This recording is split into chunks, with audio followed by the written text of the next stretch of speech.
Welcome. Welcome to Satsang.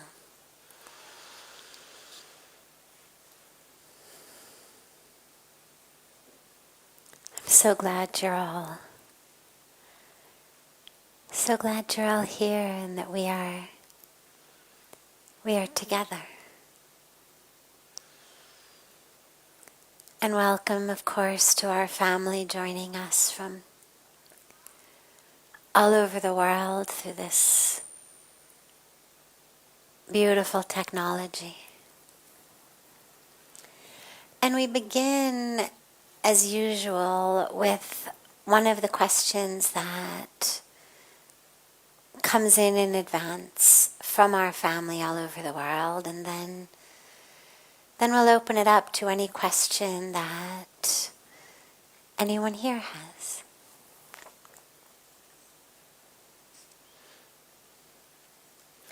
What do you consider the definition of peace?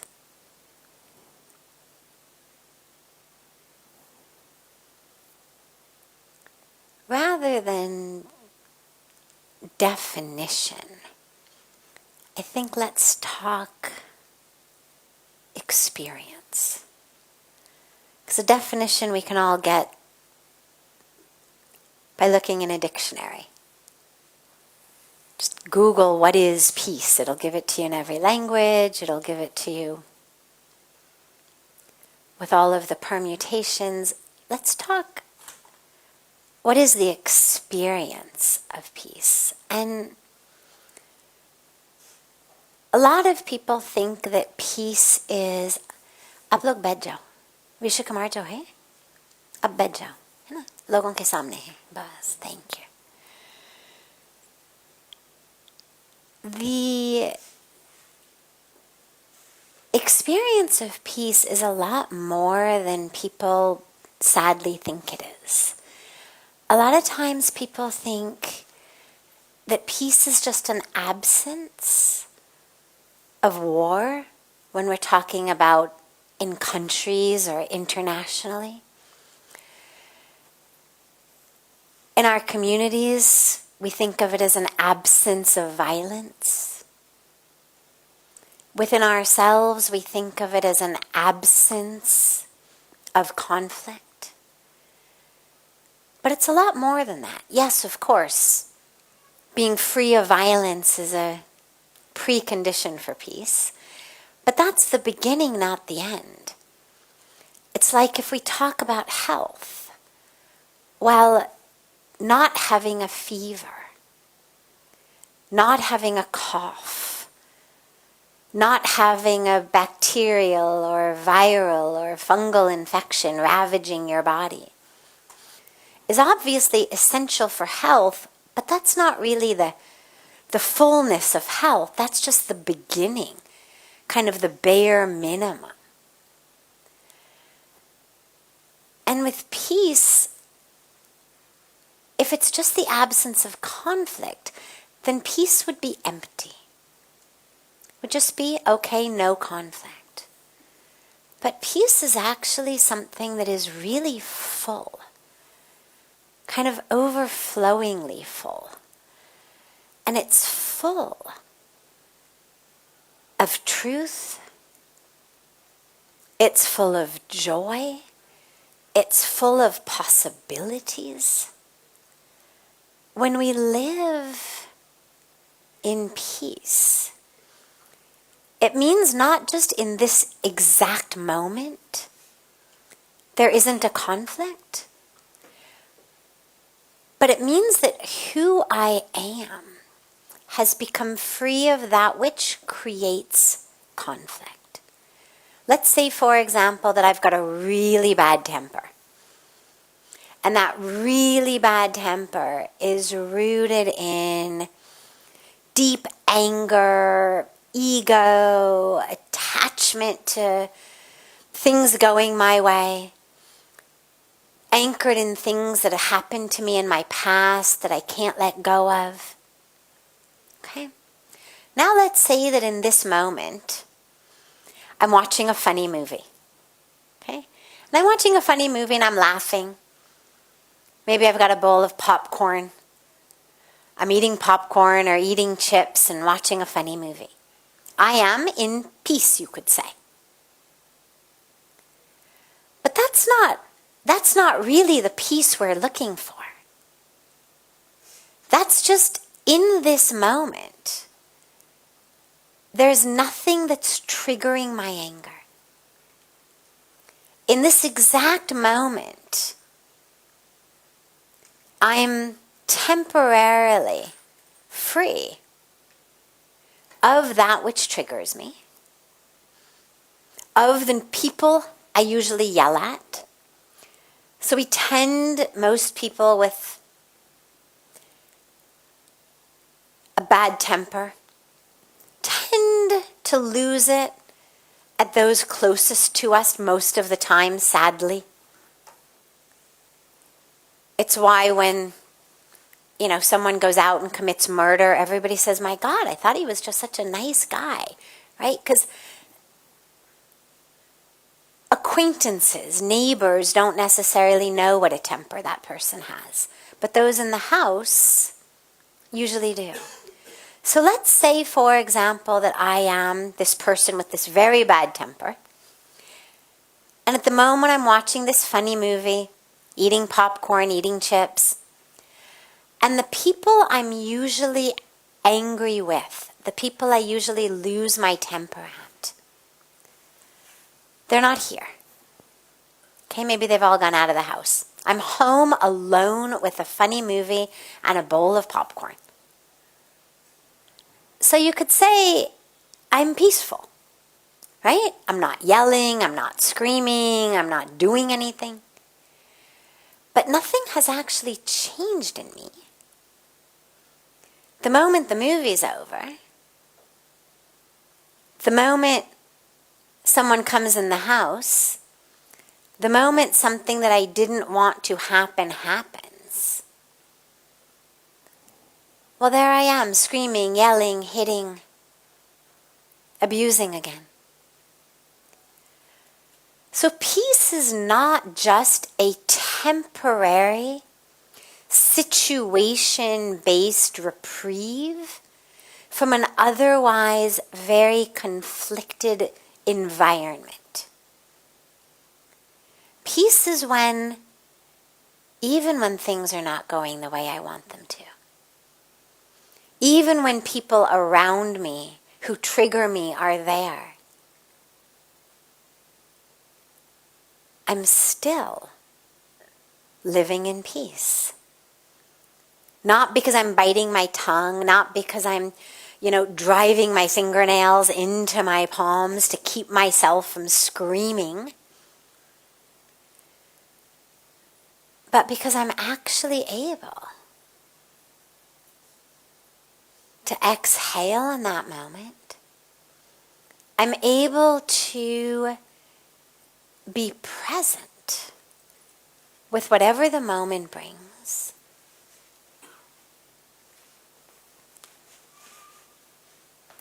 Sunshine, rain, loss, gain, success, failure, people being nice, people not being nice, people being respectful, people not being respectful. That's peace. So peace, I think of it actually more as a full experience. Peace feels not like an emotion, but peace feels like a state that we are in, a place we are in that is unchanging, regardless of what's going on around us. So that's the experience of peace. That not in this moment I'm happy with my comedy and bowl of popcorn. But even if you trigger me, even if you send me a nasty text message, even if something I wanted to happen doesn't happen, even if other people are being obnoxious, being rude, even if the universe acts in a way that isn't what I want, I'm still able to be in peace. So that's the experience of peace. And when we take it onto a level of our countries internationally, again, it's not just a temporary ceasefire. Anybody who's lived in countries at war know that a temporary ceasefire is still very, very, very stressful. It doesn't feel like peace. Because you know, the moment either side does something, or is even suspected of doing something, or suspected of planning something, suspected of even thinking about something, the other side retaliates. And so it's a very, very tenuous ceasefire. It's not peace. And so in our world and in ourselves, which by the way are not separate, we need to find and create that experience of peace, where whether it's a family member in my home, a colleague, a neighbor, an employer, an employee, another country, the leader of another country, whatever they do, I'm still in peace. There's nothing you're going to do that's going to trigger me to give up my peace. Because my peace is very precious.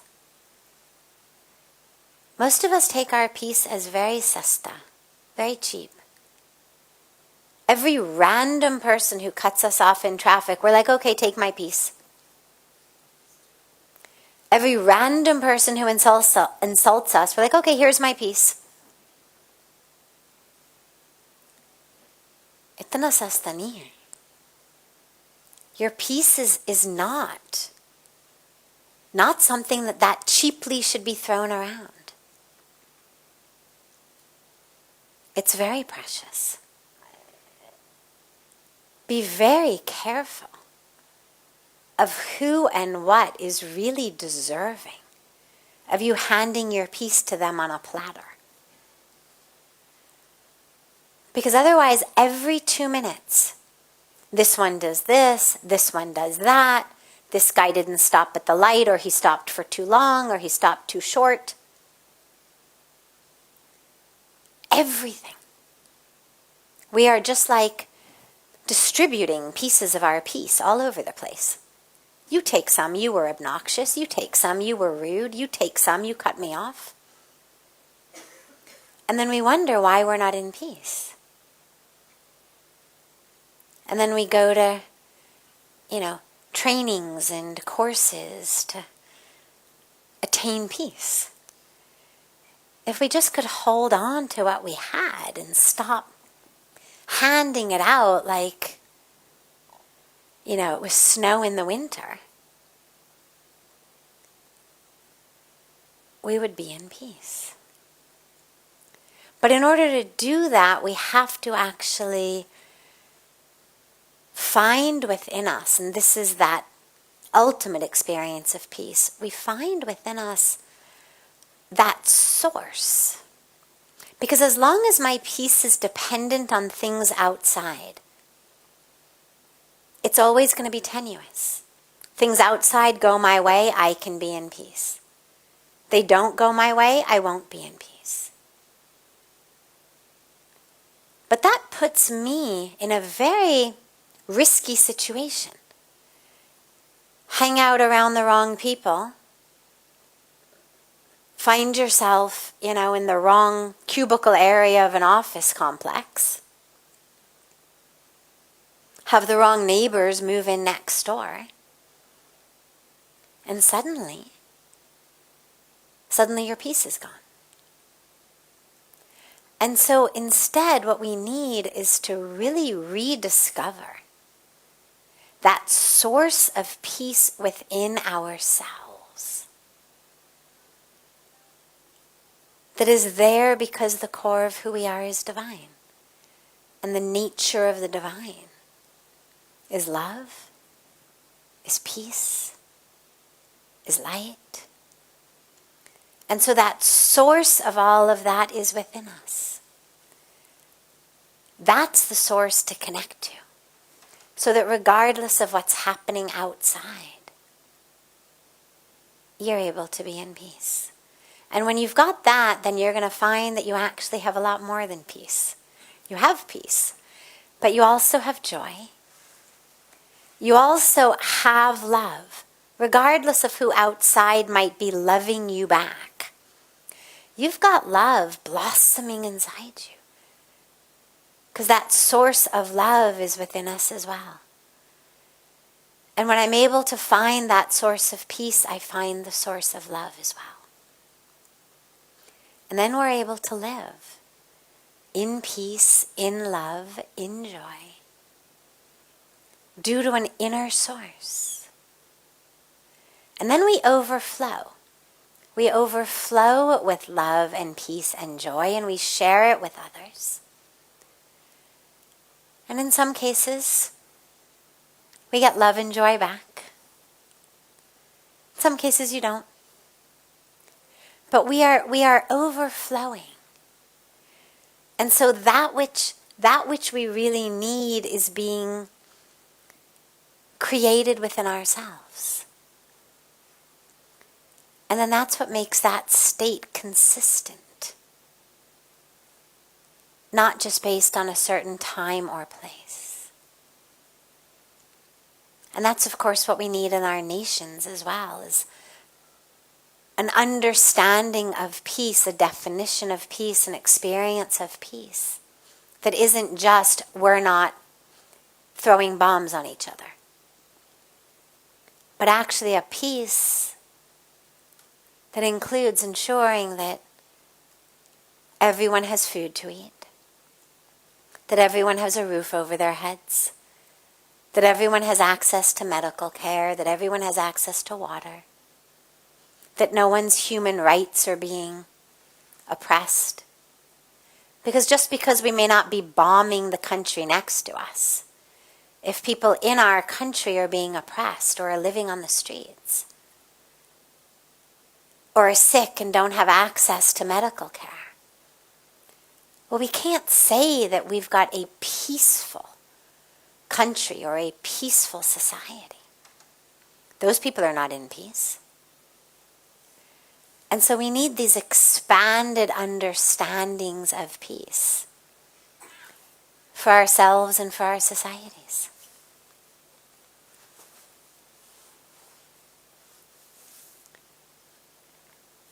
If anyone here has a question, I would be happy to take it.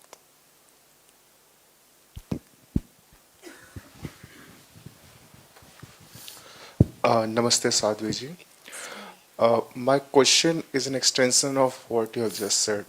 So, the question was about peace, and you have said that basically because of the external environments, there could be certain conflicts and violent situations which causes conflict, or let's say peaceless in the mind. So, my question is, and you've also talked about peace, love, and joy. So my question is it the same mind which creates both this conflict and violence kind of situation, and the same mind creates this love, joy, and peaceful situation?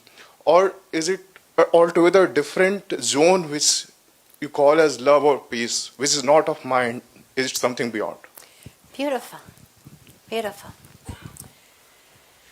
So,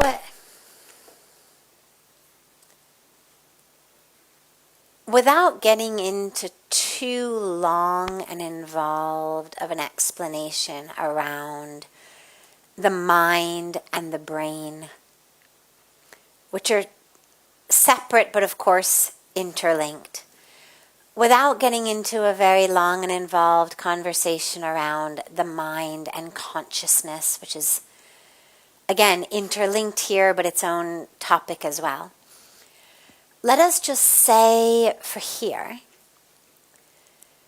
the conflict is absolutely created by the mind in the mind, by what we call ignorance.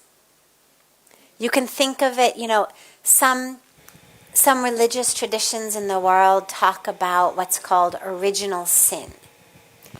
We speak about original ignorance. And that original ignorance is the ignorance of the truth of who you are.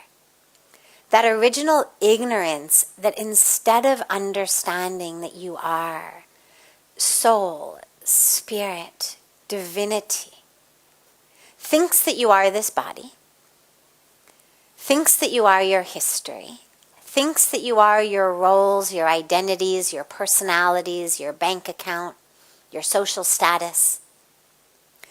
And in that ignorance, if that is all who I am, then I need to protect it.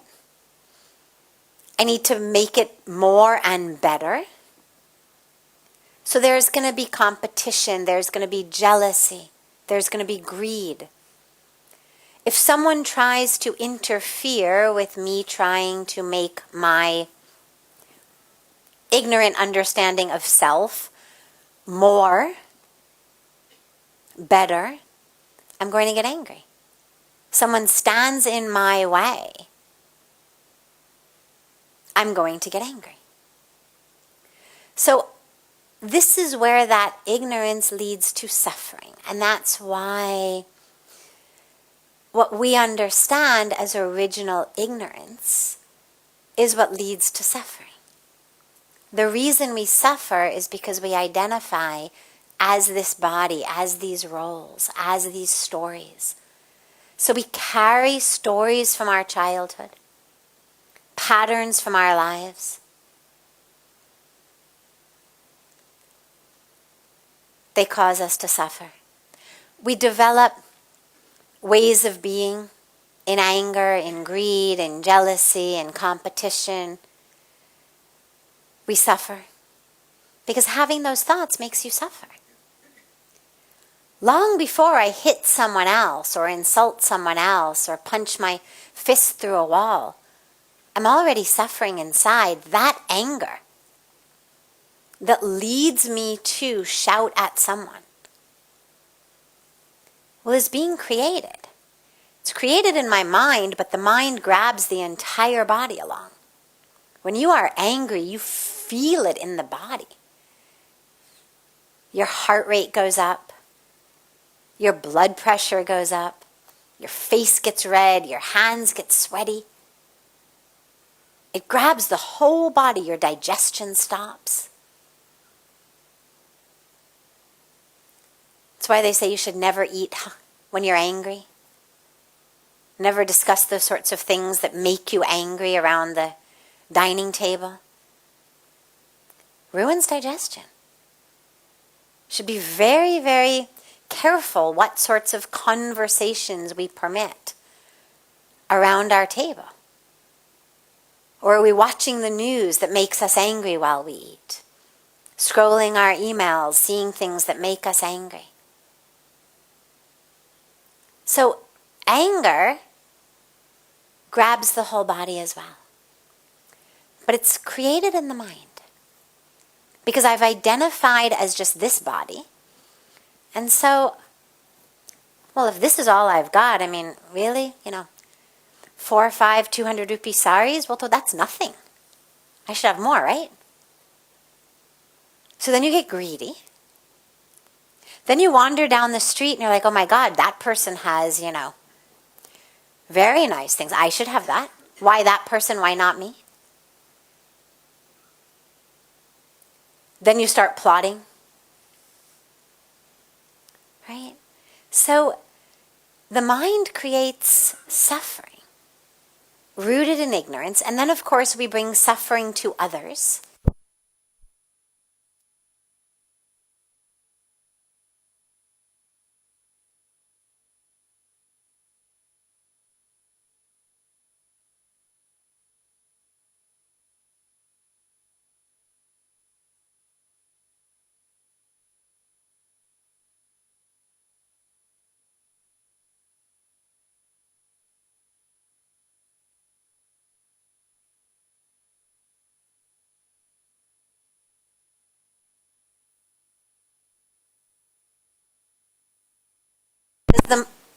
does the mind create consciousness?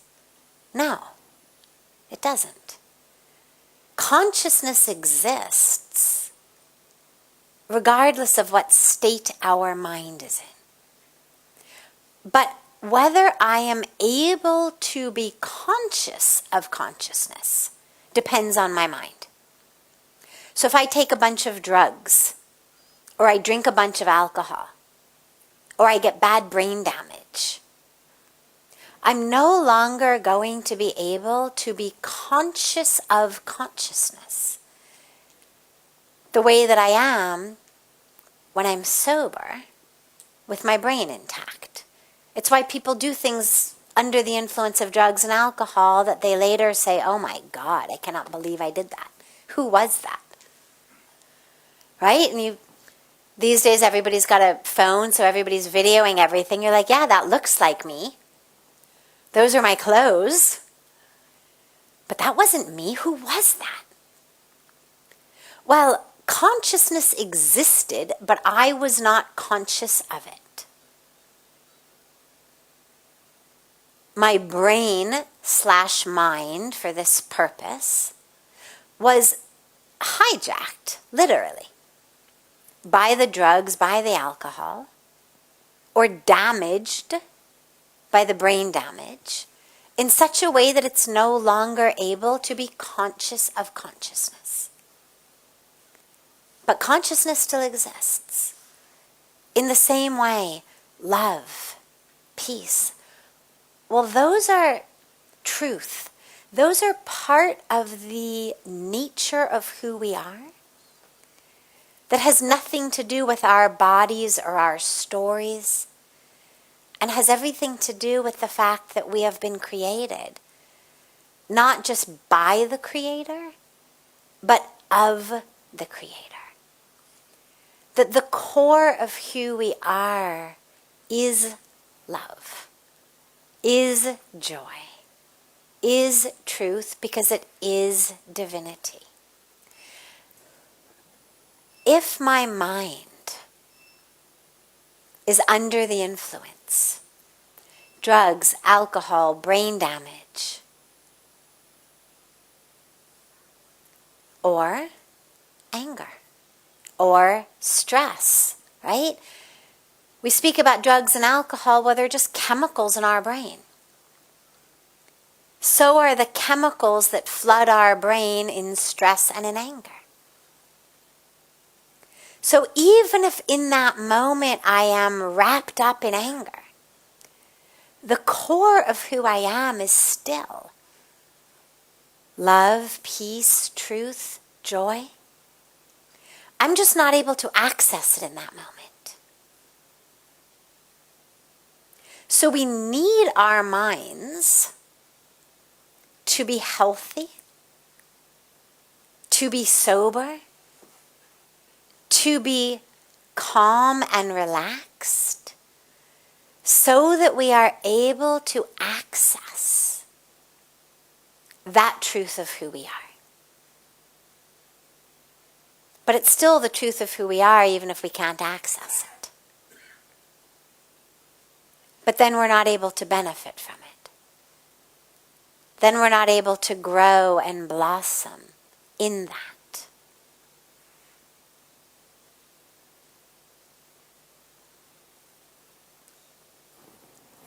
Yes, sure.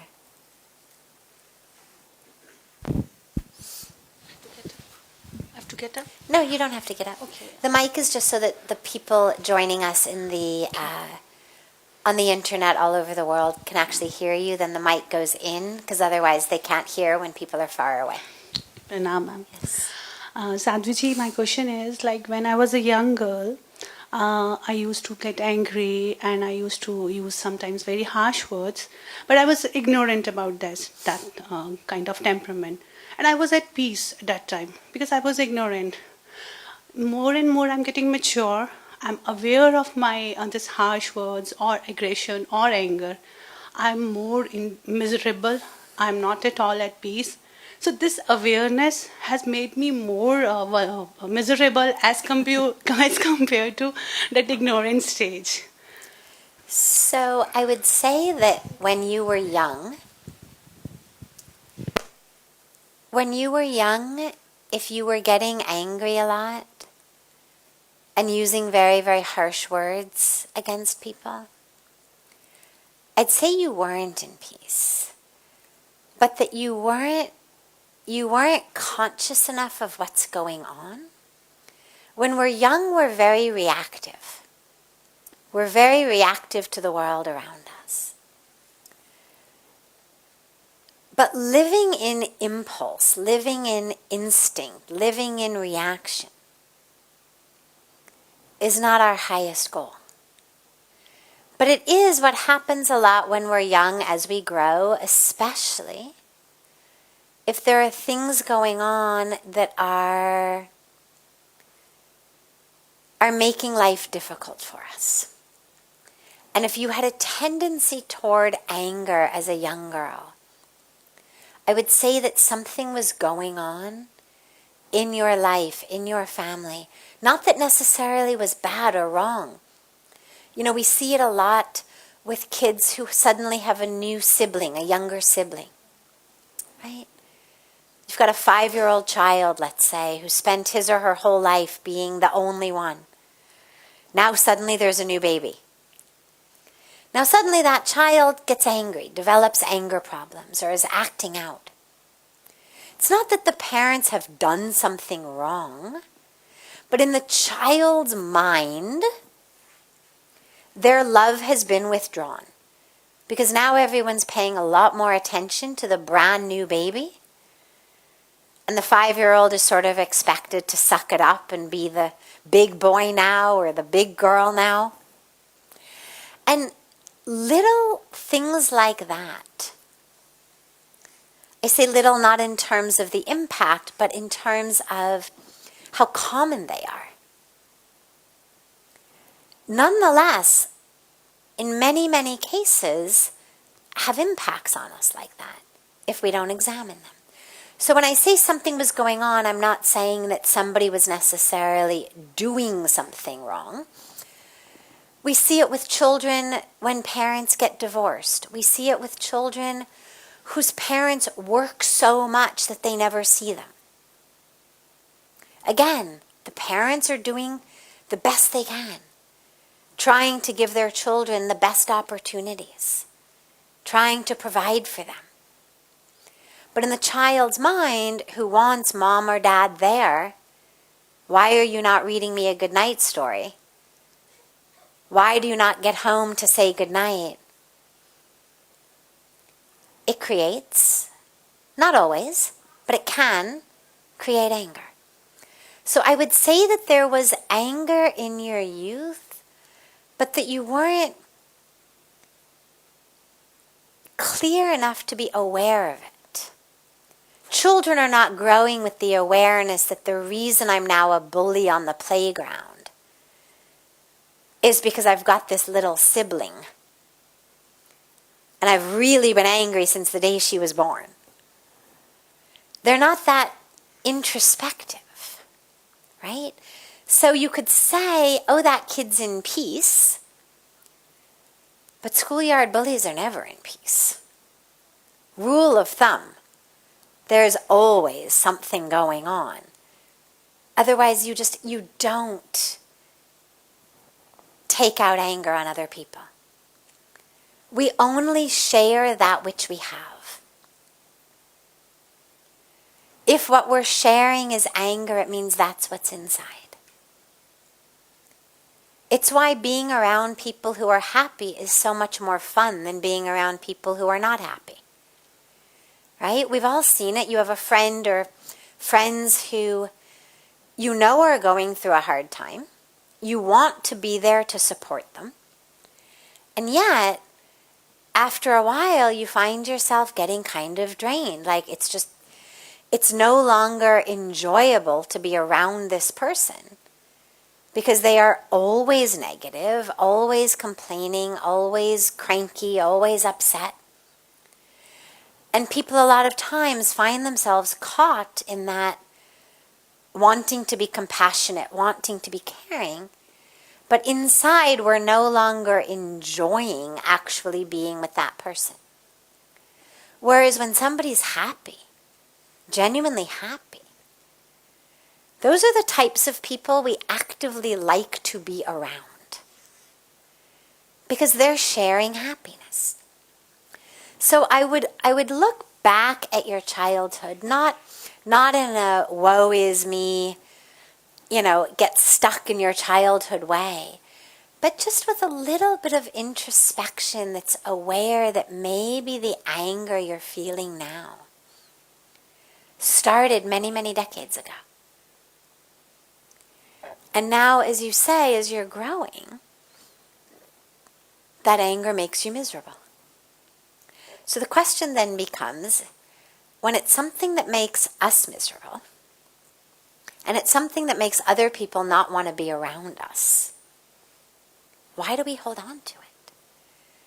There's that beautiful saying that getting angry is like drinking poison and expecting the other guy to die. You're angry at someone or something, but ultimately you're the one suffering. They may know it, they may not know it. They may care, they may not care. But they're certainly not losing sleep over it. You're losing sleep over it. And in a way, that's good. Because it makes you know, I need to be free of this. And so I would look back at when was the first time you remember really having a temper tantrum, really losing yourself, really in your childhood. See if you can, just for the sake of insight, get a little bit of clarity into when this might have started. And if you can't remember, don't worry. But I'm always fond of insight. I think it's something very beautiful to help us understand this karmic package we have, this particular journey that we are on, and this body, this story, this particular karmic journey. So try to go back and see if you can remember the first time that you got really angry. What triggered it? It'll give you probably some insight into what's going on. And then look at yourself now. What is it that triggers you? Chances are a lot more triggers you than when you were young. Because as we speak about a lot here, getting angry actually makes me more likely to get angry in the future. You can't get it out.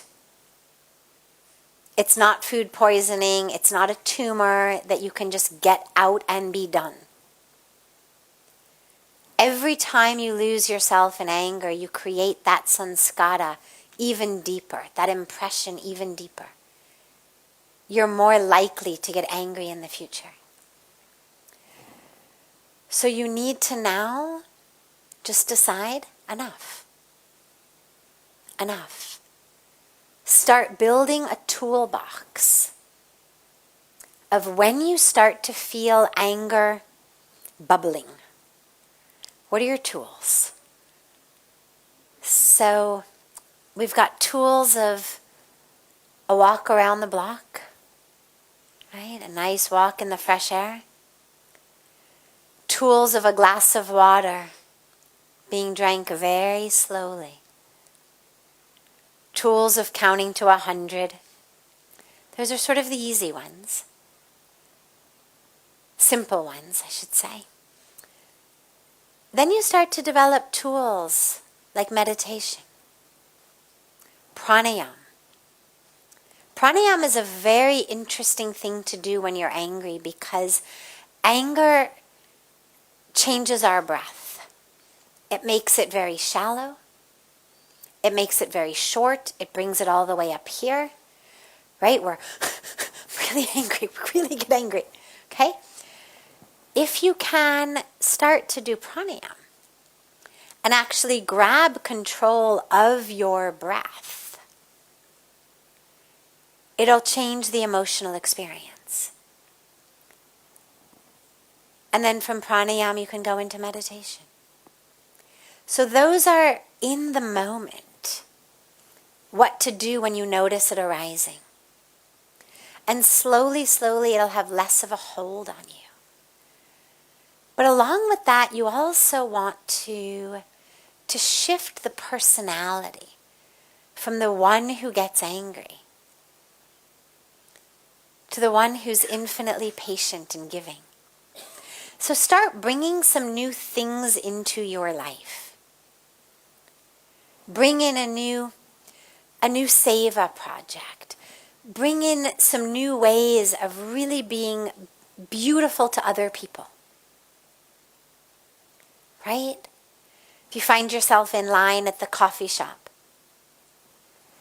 buy the cup of coffee for the person in front of you or the person behind you for no reason whatsoever. Just because as you do it, it's going to change how you think about yourself. Just go out of your way to do as many things as you can. You're in line? Let someone cut in front of you. Why don't you go ahead? Again, no reason. Just to retrain how you think of yourself.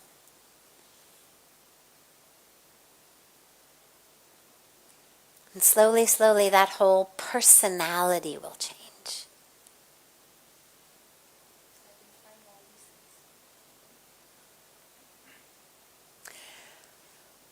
If you've been trying them and they're not working, what it means is that there's something deep inside of you that needs to be worked through.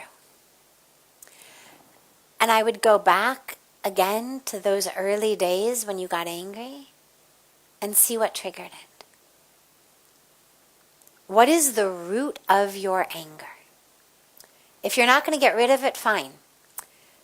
Go into it. You know, when I first moved to Parmarth Niketan, we have these prayers at 5 o'clock in the morning, and they used to be compulsory. So I was there every morning, and I never had been used to sitting cross-legged. In America, we tend not to spend very much time sitting cross-legged on the floor. And although I was a yoga student, nonetheless, I was not advanced enough as a yoga student that my hips and my knees were really flexible and I could just keep sitting. So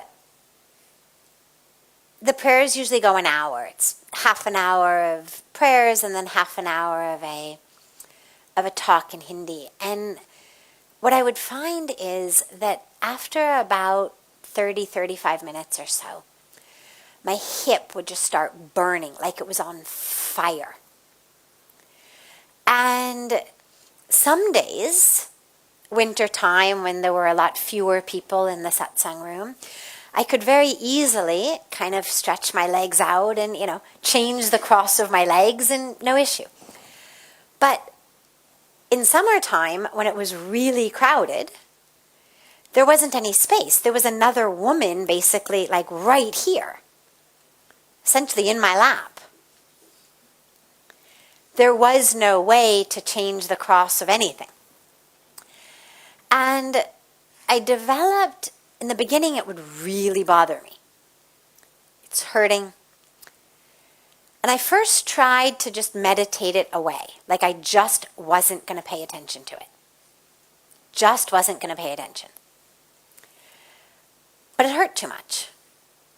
And my hip was on fire, and I then discovered that since I couldn't pretend it wasn't there, I couldn't ignore it, I couldn't meditate it away, I was just going to turn all my attention to it and literally dive into that fire.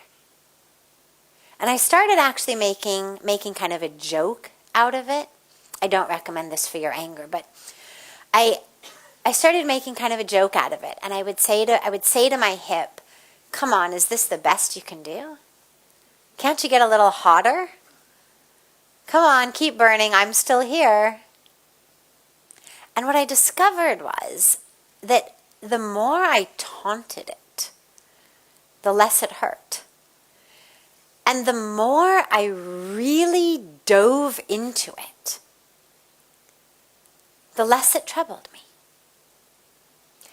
Now, in your case, I wouldn't begin by taunting it, because there's clearly something serious that is going on.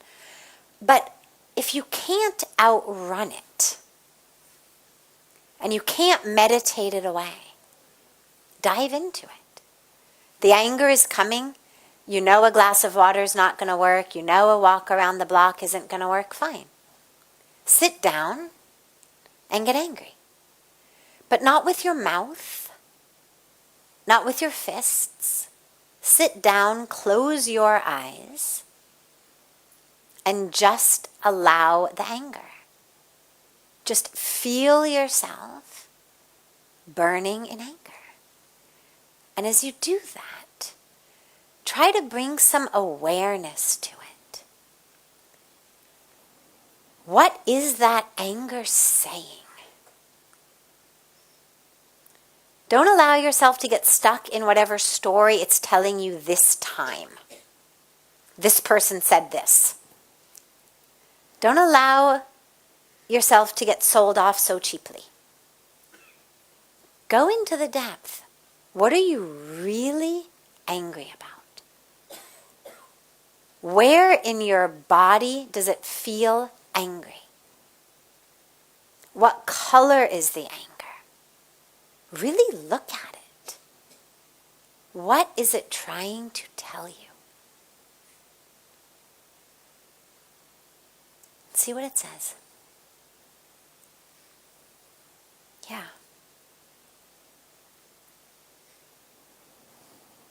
Yes. Did you have your hand up? That's okay, no problem. I thought you had just raised your hand. Yes. Yes, sure. Acha. Him and then you. Okay.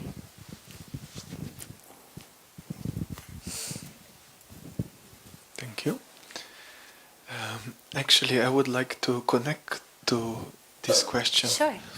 And I would love to ask about the anger and the rage expressed, for example, through Kali, or in Polynesian goddess like Enpele, like in Christian tradition, when Jesus came in the Holy Temple and he is like smashing the tables, like this divine rage, like as it feels like there is also the time and place for everything. Beautiful. Anger is an energy. And yes, we've got stories from so many of the religious traditions of that energy. Whether we look at Jesus, whether we look at Moses, whether we look at Kali, whatever we're looking at, you're right. So here's the difference. That divine expression is an energy for transformation. It's not that the one who was angry has lost themselves. If you're speaking about the energy of Kali, it's not that Kali has lost herself and is out of control, and therefore is this expression. It is a movement of divine energy for transformation, of which she is in full control of the entire time. I don't know that story of Jesus. I was raised in a Jewish family and now have spent 25 years living in a beautiful world of Hinduism. But nonetheless, I would venture to say that those who are scholars of Christianity, those who are deeply devout Christians, would not say that Jesus lost himself, that Jesus was overcome by this uncontrollable rage, but that rather in that moment, through him, an energy of transformation was happening to teach a lesson, I imagine, to those who would have been there at that time. We go home and we punch our fist through a wall. We go home and drink, a 6-pack or 2 6-packs of alcohol to take care of the anger. Or go home and beat a wife or beat a child to take care of the anger. This is anger that is eating us inside, not an energy of the universe for transformation that is flowing through us to teach, transform others. It's like teachers in school will sometimes, frequently even, show anger. There are times in administration, times when you're teaching, times when you're parenting, that you have to get strict and strong and angry in order for whomever you are teaching to understand, this is not a joke. Now they're serious. But there's a big difference between bringing the energy of anger for a purpose and losing yourself in it. Normally when we are angry, we are out of control. We are unconscious. In those examples, they are examples of divine beings moving energy through them consciously for a specific purpose. Like teachers do with students in school, good teachers.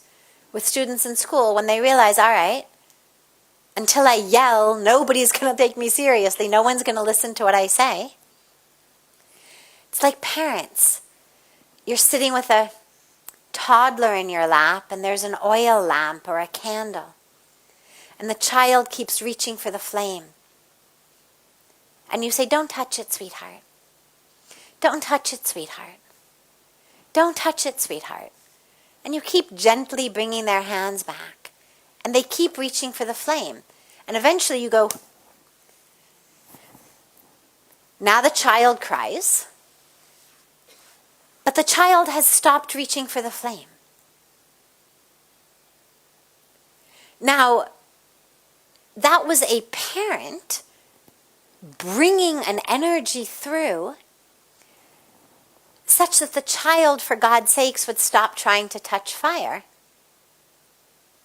Not just this time it's easy, move the candle.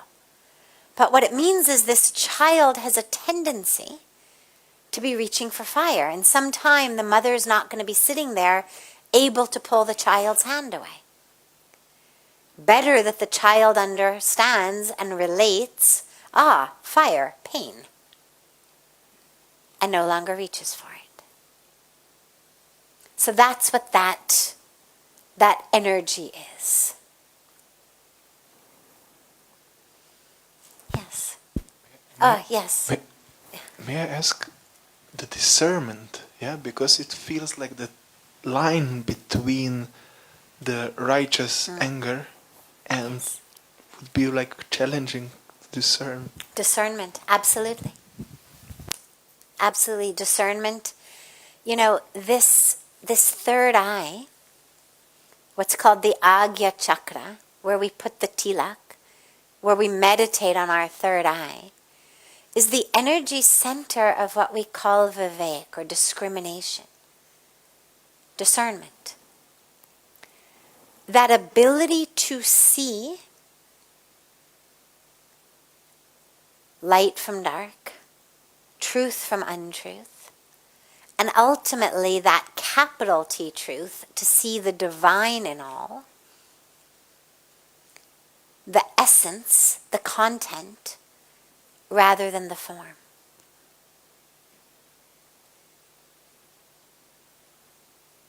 Beautiful. Sure. कोई प्रश्न नहीं है, सिर्फ उन्होंने जो कहा ना वो बारे में 2 शब्द कहना चाहूँगी। Sure. हिंदू वैदिक शास्त्र में हिंदू स्क्रिप्चर्स में जो इस तरह कोई बड़े उद्देश्य के लिए जब गुस्सा किया जाता है जिसमें मेरा कोई भी स्वार्थ नहीं है तो उसे मन्यु कहते हैं। Means not anger, it's Manyu, special word for those बड़े उद्देश्य के लिए जिसमें मेरा कोई खुद का स्वार्थ नहीं है. इन्होंने जो कहा teacher, that is Manyu, not anger.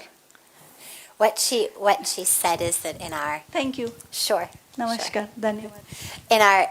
in our tradition, when someone brings that energy of anger for our benefit, that it's actually not even referred to as the word anger, but it's referred to in the word manu, meaning it's actually a blessing for us that someone has brought that energy to teach us. Now, obviously, discernment is required, because just because someone happens to be older than you are, or happens to be in a position of power, does not give them by any means the blanket right to lose their temper at you and call it manu.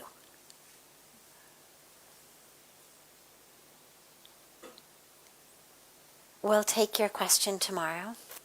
That's okay. Have a beautiful rest of your evening, everyone. And a beautiful morning and day for our family joining us from all over the world. And we'll see you all tomorrow.